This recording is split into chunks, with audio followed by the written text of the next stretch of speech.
saya jadi kepala desa bisa kena SDM. Iya. Ciantra ini SDM-nya masyarakat kampungnya waktu itu ya, saya bilang waktu itu masih rendah. Bagaimana saya ingin menggugah itu? Akhirnya saya berpikir, oh kenapa ini lulus SD menikah perempuannya? Saya harus jadi saksi, mereka bangga. Iya. Tapi 2-3 bulan jadi janda, udah cerai, ya kan? Iya. Apa itu seperti itu? Nah, saya melihat, oh ini perlu adanya suatu sarana pendidikan yang dekat. Karena mereka tidak sekolah melanjutkan, alasannya adalah biaya. Assalamualaikum warahmatullahi wabarakatuh. Salam sejahtera untuk kita sekalian. Om Swastiastu, Namo Buddhaya, Salam Kebajikan. Tribuners dan Sobat Warta Kota, jumpa kembali dengan saya, Domo Ambarita, Wakil Direktur Pemberitaan Tribun Network dan pemimpin redaksi Warta Kota Network. Kali ini kita akan bincang-bincang menyambut pilkada, dan kita bukan berbincang dengan politisi. Namun sebelum pilkada, kita nanti akan bicara dulu tentang rekam jejak beliau, prestasi beliau tentang DPRD. Langsung saja, sudah di samping saya Ketua DPRD Kabupaten Bekasi, Bapak Ben Holik. Assalamualaikum Pak Ben.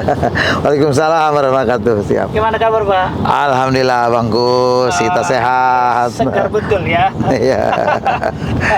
Tribuners dan Sobat Warta Kota, oleh karena kesibukan Pak Ketua DPRD, maka tadi kami sudah ke kediaman beliau jam 10, ternyata harus cepat ke KPUD Bekasi, lalu kami kejar, dan sekarang ini kami wawancara di dalam mobil.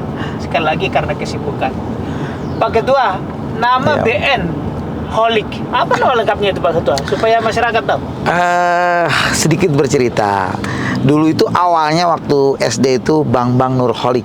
Bambang Nur Holik. Cuman karena saya selalu kurang sehat, ya mungkin tradisi di kampung dulu ada yang ngasih masukan. Kami ini rasnya ras Sunda. Artinya kalau nama Bambang itu katanya Jawa. Kalau ras Jawa itu lebih tua katanya. Kita harus menghormati nih Sunda ke Jawa. Nah, oleh karena itu ini nama Bambang itu nggak bakalan kuat nih bocah katanya gitu. Makanya dicarilah nama lain. Oh iya, sering ada agak ribut-ribut sedikit, makanya nama Badarudin, Perang Badar. Badarudin, ya Nurreza Holik, ya Nurreza itu Nur, Qodratullah. Nurnya itu cahaya, Rezanya muda. Jadi kalau sekarang kita ada sedikit pertarungan di politik, ya memang bawa nama Perang Badar, Badarudin Nurreza Holik Qodratullah. Jadi artinya BN berarti Badarudin Nurreza. Oh, baik. Ngomong-ngomong ganti nama jadi mirip presiden. Amin. Presiden juga kan tadinya Mulyono, tapi karena sakit lalu diganti jadi Jokowi. Tuh, ya mudah-mudahan. Kalau Pak Ben ini namanya tadinya Bambang Nur, ya. Ada nama-nama Jawa berubah menjadi Badarudin Nurreza. Oke, luar biasa. Pak Holik, saya panggil Pak Holik. Pak Ben aja. Oh, Pak Ben. Saya lebih senang dipanggil Ben. Oke, Pak Ben.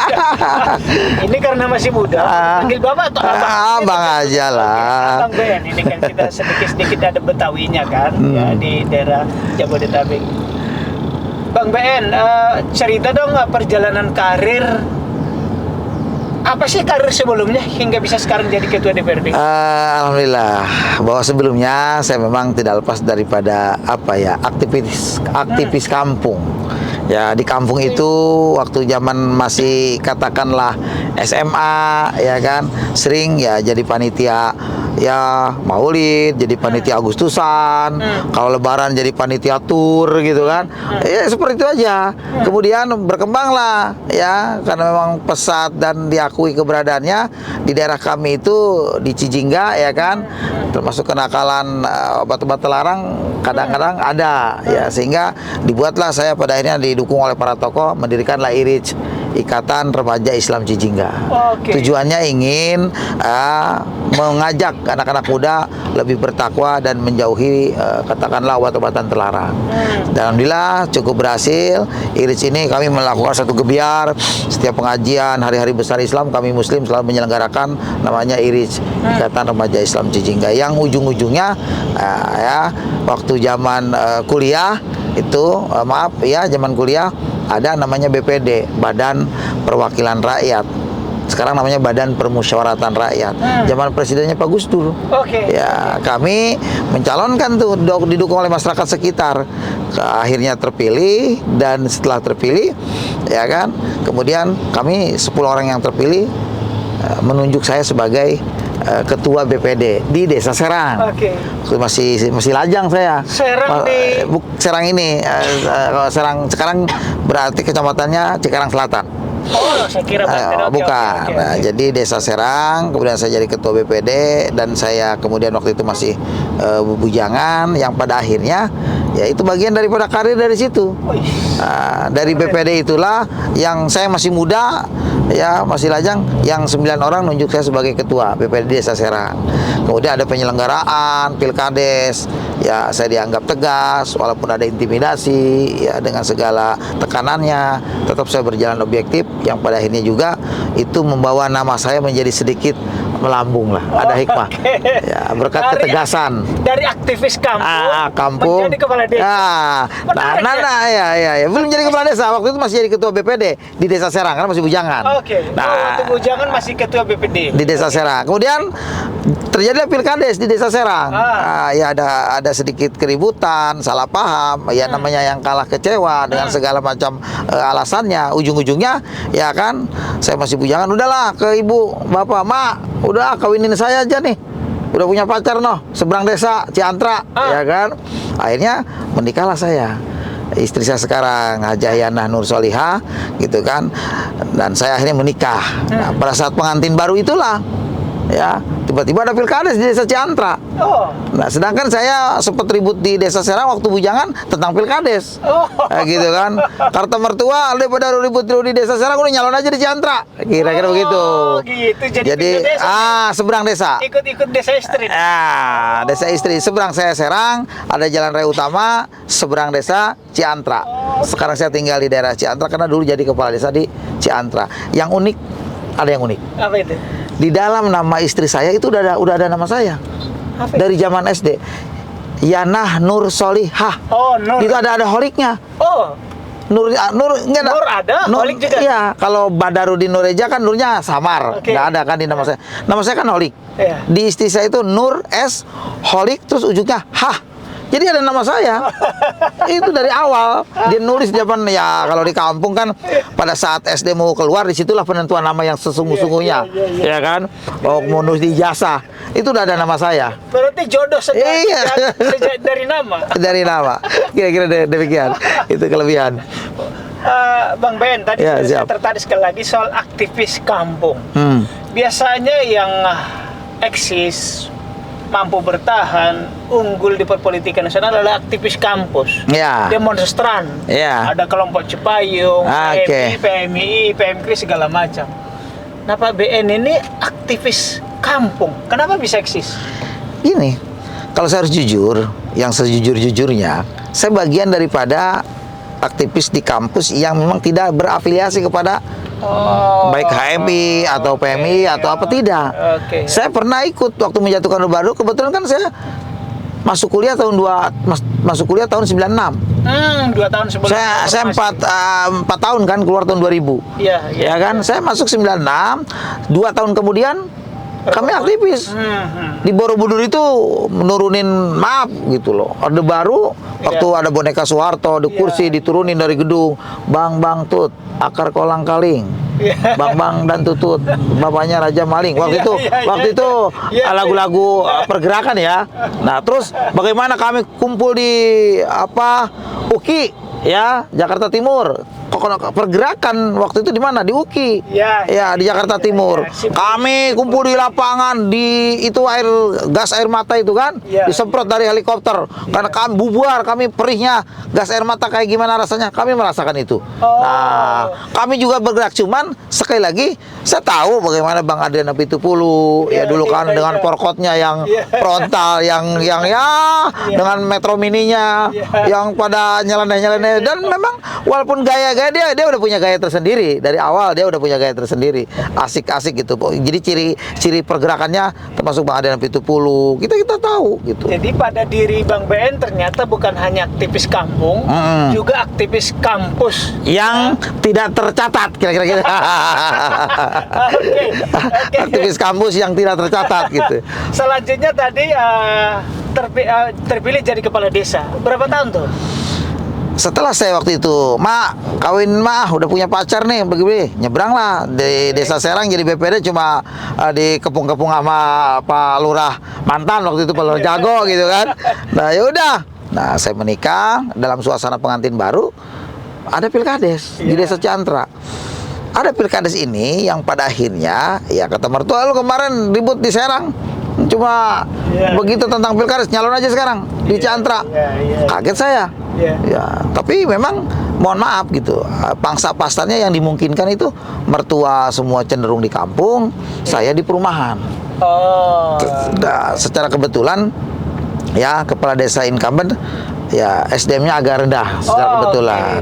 Dan saya diuntungkan oleh kelebihan SDM yang pada akhirnya saya bergerak di perumahan-perumahan. Itulah yang pada akhirnya saya bisa mencapai kemenangan tidak lepas dari peranan kaum urban. Saya tidak melihat pendatang. Saya bilang ini potensi. Siapapun orang yang tinggal di Bekasi, kalau waktu dulu, siapapun orang yang tinggal di Ciantra, ya kan, punya hak dan kewajiban yang sama untuk memajukan, untuk kepedulian terhadap lingkungan Ciantra. Ayo, jangan melihat saya juga dari dia nganggap pendatang desa dari Serang saya ke Ciantra. Toh saya udah tinggal di Ciantra. Kiprah saya akan bersungguh untuk Ciantra. Ayo bantu saya. Alhamdulillah dengan cara-cara seperti itu, kesamaan visi, kesungguhan membangun Ciantra waktu sampai akhirnya saya terpilih sebagai kepala desa Ciantra. Periodenya satu itu dulu saya yang kejepit, Bang. Ya, dulu 8, pindah ke 5. Saya 5 tahun tuh memperjuangkan Parade Nusantara. Diakomodir 6 tahun, tapi SK saya tetap 5. Ya kan? Nah, sekarang kan berjalan 6 tuh. Setelah 6 nambah lagi sekarang kan ke 8 apa? Jadi sejarah tercatat kepala desa yang terjepit 5 tahun jabatan masa baktinya saya. Satu periode saya. Memang pejuang itu tidak selalu menikmati hasil benar. Ya kan? Bisa orang lain kan.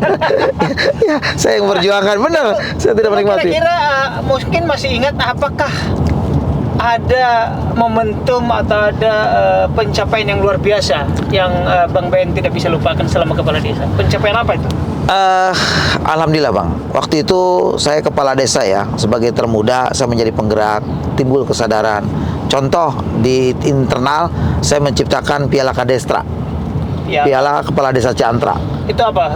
Artinya setiap Agustus itu kami melakukan cabang-cabang olahraga itu untuk memotivasi, membangkitkan gairah, menjadi suatu tali persaudaraan dengan olahraga menjelang Agustus. Memang agak sedikit deg-degan selama penyelenggaraan itu biasanya sepak bola, ya sering terjadi keributan dan segala macam. Tapi dengan melibatkan tokoh-tokoh segala macam, alhamdulillah waktu itu sempat bergulir di Desa Ciantra namanya Kadestra, Kepala Desa Ciantra, Piala Kadestra, Piala Kepala Desa Ciantra. Dan lebih uniknya karena tinggi badan saya nggak terlalu tinggi, bahkan saya bikin piala hampir sama tingginya supaya menjadi perbincangan, supaya menjadi apa ya, nggak apa-apa kita sedikit ada yang dibuat seperti itu supaya orang terkesan gitu. Maksud saya mengambil kesan, baik itu menghina atau mengejek saya nggak jadi masalah buat saya. Yang penting ada suatu kesan tidak biasa. Kita harus tampil luar biasa, sedikit nyeleneh. Piala waktu itu tinggi banget, ya kan, diketawain kalau pembagiannya itu yang berkesan. Selain itu juga saya waktu itu menjadi suatu penggerak di dalam penyelenggaraan tempat-tempat pendidikan. Saya membuka ruang seluas-luasnya. Ayo silakan. Ya, mohon maaf. Kalau saya harus jujur, saya sempat di demo satu desa, Bang. Gara-gara apa itu?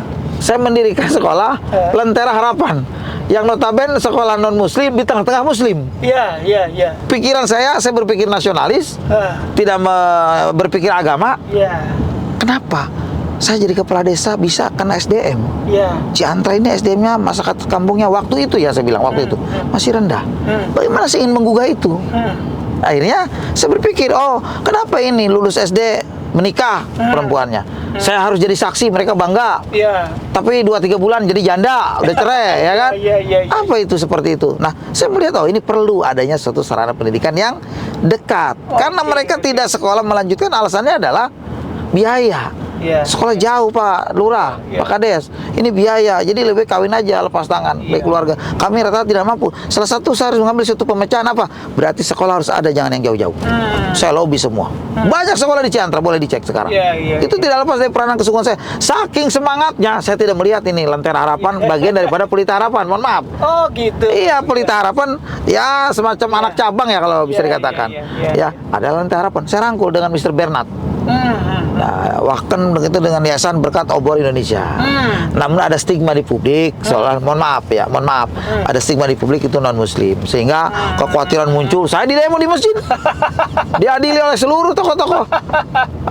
Iya, sampai ke bupati turun tangan rame itu. Desa mau menyebarkan ajaran gitu lah ya. Sementara dari sekolah udah berjanji seandainya ada ajaran berbau agama, silakan kami dihukum, kami cabut izinnya. Berarti beres dong pikiran saya. Iya. Tapi ya sudahlah, karena hidup itu walaupun kita benar, berlawanan arus menjadi tidak benar. Betul. Akhirnya saya mengalah seperti apa, saya cabut. Sekolahnya itu sekarang menjadi Darul Quran.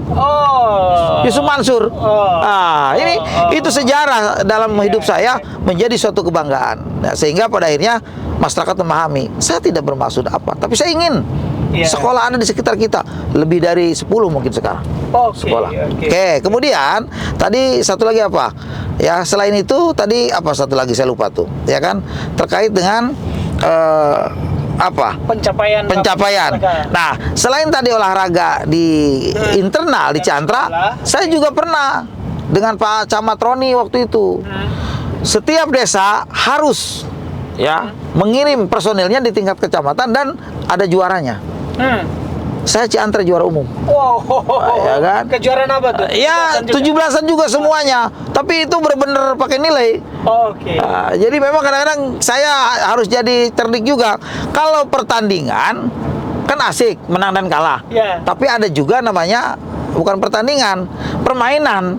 Kayak senam, kayak tumpang, itu kan subjektif penilaian. Ya kadang-kadang kalau lurahnya tokoh, camat kan lebih silau ke tokoh itu. Saya kan bakalan menang. Ya kan, dianggap kepala desanya baru kemarin sore. Ya kadang-kadang Bu Camatnya menghargai Bu Kadesnya karena lihat suaminya tokoh. Bagaimana saya mensiasati itu? Saya bilang harus pakai nilai. Ya kalau permainan atau perlombaan, juara 1 5, juara 2 3, juara 3 nilainya 1. Tapi kalau pertandingan juara 1 10, juara 2 7, juara 3 5. Nah, jadi ini digabung. Itu trik saya. Tapi untuk mencapai suatu kejujuran, objektif namanya. Nah, kalau nilainya sama-sama 10 nggak bisa, kita nggak bakalan juara. Lomba administrasi desa, lomba tumpeng, lomba senam, lomba yang begitu-begitu kan perlombaan. Ya kan, lomba gerak jalan. Itu cuma dinilai si anu aja juara, nggak enak kita sama Pak Lurahnya. Wah, gue bilang nih gimana caranya mensiasati itu? Nggak bisa, nilainya 5. Karena itu perlombaan. Kayak demikian, Bang. Sudah berprestasi sejak di desa. Di kecamatan juga. Alhamdulillah. Setelah dari kepala desa tadi masuk ke partai politik. Kenapa tertarik ke partai politik dan mulai kapan duduk di DPR? Saya itu sebenarnya dari awal saya satu periode kepala desa, memang digadang-gadang suruh nyalon lagi. Saya pikir sudahlah, secukup satu periode 5 tahun. Ya, saya jadi kepala desa 2002. Ya, sampai 2007 November. Sementara 2009 ada pemilu, ya kan? Ya udah sudah. Saya November berakhir, katakanlah 1 tahun, saya ngader lewat Partai Gurem, Partai Karya Perjuangan. Saya jadi ketuanya, langsung saya tancap gas. Di dalam perjalanan partai sudah 3 bulan ini, saya tertarik sama Gerindra itu dari dulu. Sejak awal sudah. Kalau saya waktu itu pakar pangan, Partai Karya Perjuangan, kalau bahasa gaulnya Partai Gurem lah. Ya, tapi alhamdulillah dengan partai ini saya dengan ketua umumnya Pak Jenderal Yasin di Taman Yasmin Bogor, sekretarisnya Pak Jackson Andre Kumaat, ya di Sulawesi Utara, di Manado. Nah, beliaulah Jackson Andre Kumaat adalah sosok yang paling berarti dalam karir hidup saya. Kenapa? Dia meyakinkan kepada saya, pegang partai ini. Sementara saya ketua umum, Pak Yasinnya belum pensiun. Besok pensiun ini di ACC beliau ketua umum, saya sekjennya. Sampai beliau dari Manado itu mencalonkan DPR-nya di dapil saya, Bekasi. Saya disupport sama beliau. Sampai saya berangan-angan ingin dong kayak Pak SBY itu kalau kampanye itu pakai Alphard, dibawain. Iya, dipakai kompanya, dibawain dalam arti dipakai di sini dibuka. Makanya kalau saya pakai mobil ini terinspirasi dari dulu. Cita-cita saya. Gitu loh. Kompanya di atas itu ingin sampai saya partai Gurem tadi, Pakar Pangan kompanya dibuka sunroofnya langsung kita. Iya. Ya apa tuh taksi ekspres ya. Itu tuh pakai Partai Karya Perjuangan. Polik saya bawain.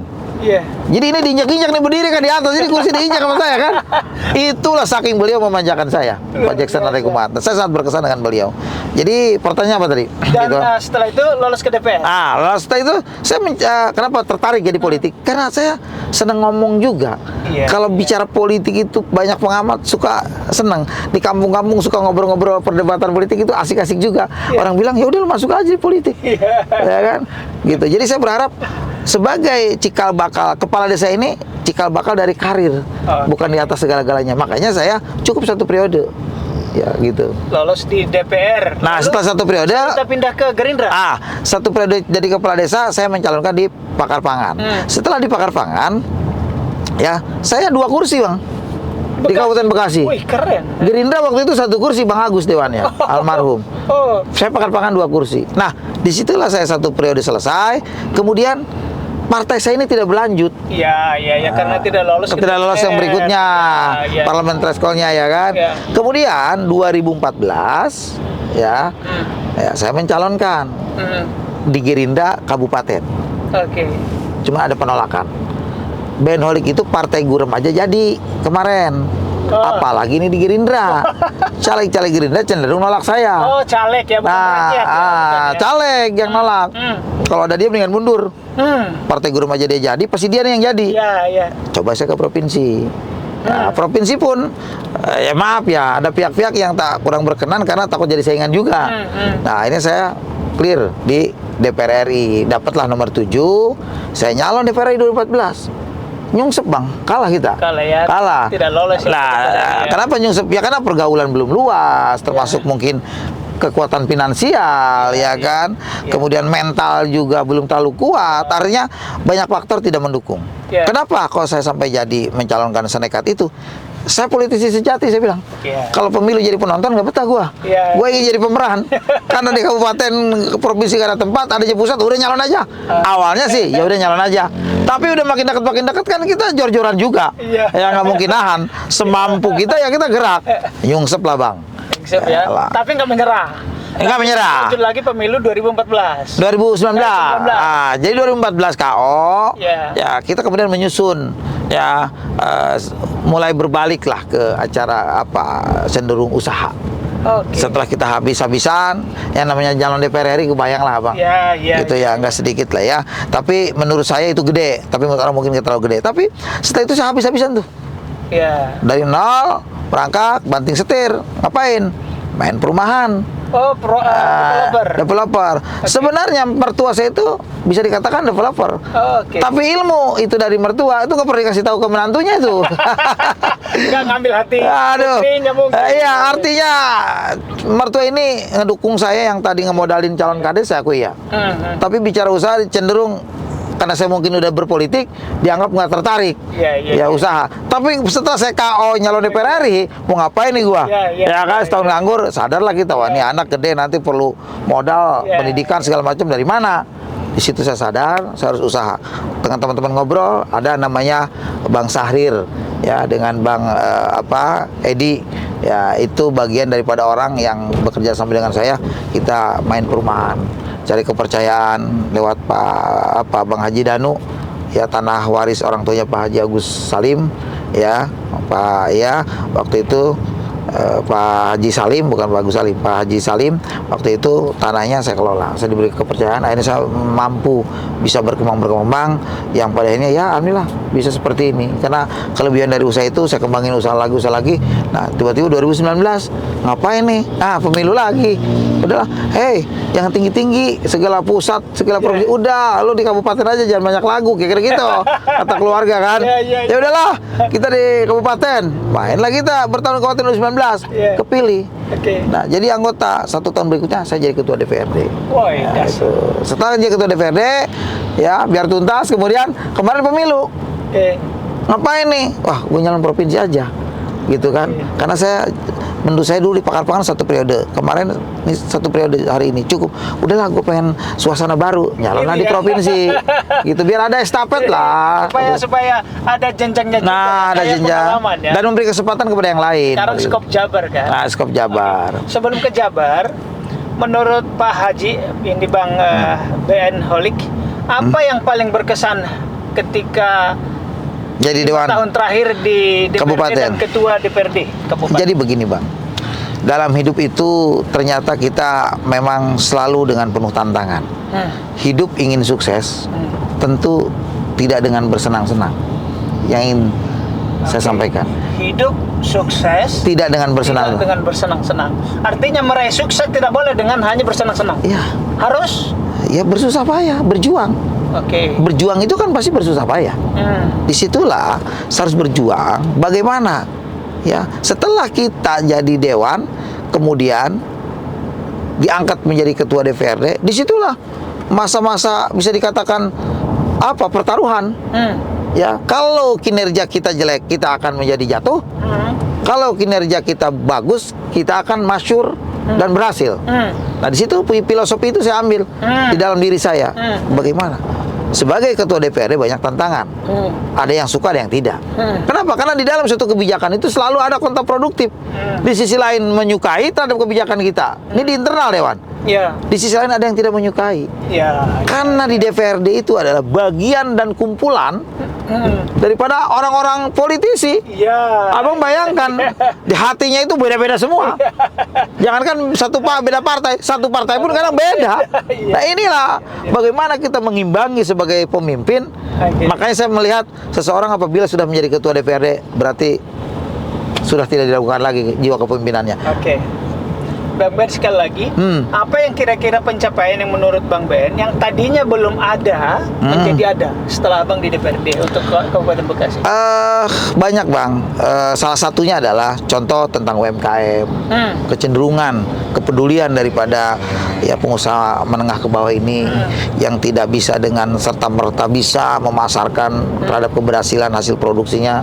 Ya, saya dengan waktu itu Pak PJ selalu berkonsultasi, berkoordinasi bagaimana terobosan itu. Makanya saya dengan Pak PJ Bupati selalu kompak, semata-mata ingin menunjukkan keluar bahwa kami kompak loh. Karena dengan pemerintahan kompak itulah siapapun orang menjadi takut. Iya. Jujur, kalau kita tidak kompak dalam satu penyelenggaraan pemerintahan, maka akan timbul potensi celah yang lain menyusup menjadi masuk. Dasar itulah saya lebih cenderung banyak mengalah dengan satu catatan untuk memajukan apapun itu. Selama di Kabupaten Bekasi, tujuannya ingin memajukan baik usahanya atau apapun, ayo. Tadi UMKM ya. UMKM. Ya. Yang berikutnya selain itu juga contoh, mohon maaf, kami Muslim secara kebetulan di Bekasi mayoritas, sehingga banyak pondok pesantren yang maaf bisa dikatakan kumuh, masih kurang ya, tidak semuanya ada maksud saya, yang masih kumuh segala macam. Di sini perlu perhatian dari pemerintah daerah. Maka dibuatlah kami Perda yang pada akhirnya nanti tinggal implementasinya lewat Perbu Bupati Bekasi. Nah, kami tidak serta-merta juga membuat karena subjektif, karena kami Muslim semata, tidak. Karena memang orang-orang yang di kampung ini Bang, kadang-kadang tidak punya biaya kan mengenyam pendidikannya di pesantren. Ini cenderung kepada ibadah, kan agama apapun yang kalau memberi itu kan pasti mendapatkan pahala kan itu Bang. Sehingga tidak ada suatu kekhawatiran kami untuk menimbulkan kecenderungan atau apa ya sentimen dari agama lain. Mereka setuju dan akhirnya kita buat Perda pondok pesantren supaya itu benar-benar tidak kumuh dan layak lah. Kita kira gitu sarananya. Meningkatkan lah ya, meningkatkan sarana prasarana. Nah, itu aja, lebih cenderung ke itu aja Bang. Tadi itu berarti termasuk keagamaan sekaligus pendidikan ya, UMKM perekonomian ya. Bagaimana infrastruktur di kabupaten? Lebih bagus ke apa yang berkesan yang baru yang tadinya masyarakat belum punya menjadi punya, baik dari segi barangnya atau bendanya maupun dari segi kualitas? Jadi gini Bang, kalau secara umum memang belum memuaskan. Inilah timbul suatu hasrat saya kembali untuk memimpin Bekasi ya, karena semata-mata ya hasrat kita ini untuk berkuasa semata-mata sekali lagi untuk peduli tentang kebekasian. Bahasa kebekasian itu ke semua lini. Kalau sekarang ada suatu perbaikan, ya itu tidak lepas dari peranan kami DPRD juga. Tolong dong eksekutif penganggaran dalam infrastruktur itu banyakin. Jangan misalkan banyak maaf gitu loh ya, kunjungan-kunjungan sifatnya dinas maupun legislatif juga sebenarnya itu tak terlalu berarti buat kemaslahatan umat. Lebih cenderung daripada apa? Dibanyakin titik-titik yang kita akomodir untuk pembangunan secara infrastruktur. Lalu di balik itu juga saya sering mengkritisi, tolong dong kualitasnya. Selain kualitas, estetika, nilai seninya, kadang kenyamanannya kurang, ampul-ampulan jalan ya. Kadang pinggirannya belepotan, nggak lurus, rapi. Kadang pertemuan coran lama dengan yang baru, kadang sampai menukik begitu. Iya, sehingga berkendara. Aduh, yang kayak mobil sedan itu pada rusak itu bempernya itu. Saya sering mengkritisi itu. Tapi beda bang, yang namanya kami legislatif oleh dinas pun mohon maaf kadang tidak terlalu didengar karena induk bapaknya adalah bupati. Betul, eksekutif. Kalau kami itu legislatif, kalau rapat sih pasti tapi setelah keluar rapat kadang-kadang mungkin siapa yang dengerin gitu. Oke, nanti akan kita bahas. Nah, kira-kira demikian bang. Bang Ben ini kan di Gerindra, di mana pimpinan tertingginya Pak Prabowo yang adalah presiden terpilih. Apakah pernah bertemu langsung dengan Pak Prabowo? Diskusi atau bertukar pikiran? Jadi gini, kalau bertemu mungkin sudah beberapa kali ya. Salah satunya misalkan ada acara apa kan di Hambalang, renungan malam terakhirnya bla bla bla. Nanti kami satu-satu bersalaman kan sudah.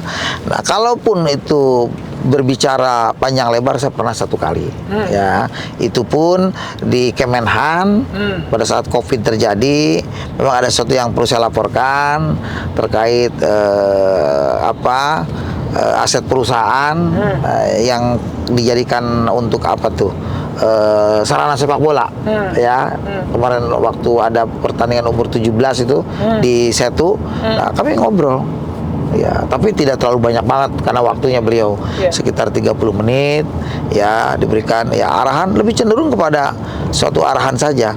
Saya di situ sangat berbahagia dan bangga, nggak menyangka kayak mimpi dengan ketua umum partai di tengah kesibukannya sebagai Menhan saya bisa diterima di Kemenhan. Bahkan saya duduknya di tempat-tempat yang sangat terhormat, itu duduk tempatnya menteri, tempatnya duta besar minimal.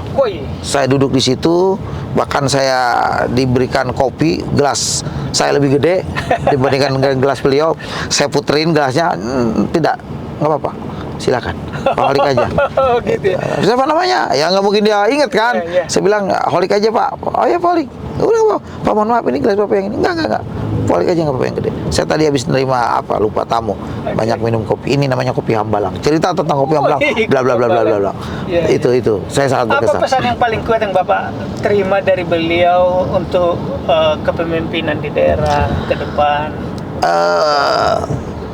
Secara implisit dia hanya menanamkan kejujuran sih.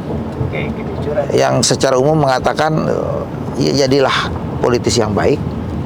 Jujur itu modal yang paling fundamental. Berarti termasuk artinya jangan korup lah. Nah itu, kalau kemarin ada bahasa itu jangan korup, ya itu berarti jujur. Karena jujur itu hal yang paling fundamental. Kalau orang sudah jujur, kesananya akan sukses. Dasarnya jujur dulu kata. Bang Ben, ini pertanyaan terakhir untuk di DPRD. Tadi disinggung tentang perda. Ada berapa puluh barangkali perda yang Abang produksi selama ini? Perda yang memang secara pasti setiap tahunnya itu kan pertanggungjawaban itu ada 5 perda selama 5 tahun. Nah di luar itu kami ada 33. Jadi jumlah keseluruhan perda itu yang kita buat sebanyak 38 perda.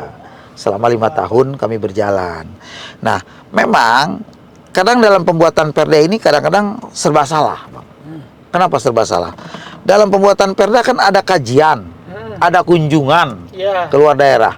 Banyak kunjungan kami kadang-kadang dikritisi, ya kan? Pemborosan. Sekarang kalau perda mungkin bisa aja kami 45, karena perda itu sudah banyak. Jadi kami dilema dalam setiap pembuatan perda kami berkunjung keluar. Nah itu memang menggunakan anggaran. Kami pun melihat bagaimana perda yang benar-benar dibutuhkan. Kalau menyangkut prolegda di daerah di Kabupaten Bekasi, itu hampir 50 lebih memang. Tapi kalau kami nanti banyak perda juga kan membuat biaya yang tidak sedikit. Selain itu banyak perda tanpa kajian yang Nah, matang, juga repot kan. itu nggak kami bermanfaat. kami tidak melihat kuantitinya, Betul, kami tidak betul. melihat banyaknya, tapi yang kami lihat adalah kualitasnya. Bagaimana perda itu berkualitas? Karena banyak kok perda yang udah kami buat, ternyata bupati juga belum mengimplementasikan dengan Perbub.